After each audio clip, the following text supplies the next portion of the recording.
আজকের রেসিপি হচ্ছে কচুরলতি। তো এর জন্য প্রথমেই আমি লঙ্কা বেটে নিয়েছি আর রসুন হচ্ছে থেতো করে নিয়েছি। কয়েকটা কাঁচা লঙ্কা দিয়ে এর মধ্যে আমরা ভালোভাবে কষিয়ে নেব। তার মধ্যে দিয়ে দেব পরিমাণ মতো লবণ, পরিমাণ মতো হলুদ এবং পরিমাণ মতো জিরের গুঁড়ো দিয়ে এটাকে ভালোভাবে কষাতে থাকবো। কষানো কিছুক্ষণ হয়ে গেলে আমরা সেই লতিগুলো এখানে দিয়ে দেব। আর লতি দেওয়ার পর আবার ভালোভাবে কষিয়ে ঢেকে দেব এবং তারপর আবার কষিয়ে আর কিছুক্ষণ ঢেকে দেব, ঢেকে আবার কষাবো। এভাবেই প্রসেসটা হচ্ছে রান্নার লতির আমাদের। তো আবার এখন আর ঢাকতে হবে না, কারণ অনেকটা নরম হয়ে এসেছে লতিটা। এখন পুরো কষানোর পালা, শুধু কষাতে থাকবো। আর হ্যাঁ, এখানে কোনো জল আমরা ইউজ করব না, তেলের মাধ্যমে কষাবো। আর জল যা বের হবে লতি থেকেই বের হবে।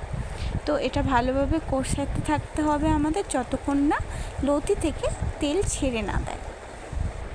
টোটাল আমরা এখানে 20 মিনিটের মতো আমাদের টাইম লাগবে লতিটা বানাতে, আর 10 মিনিট কষাতেই হবে।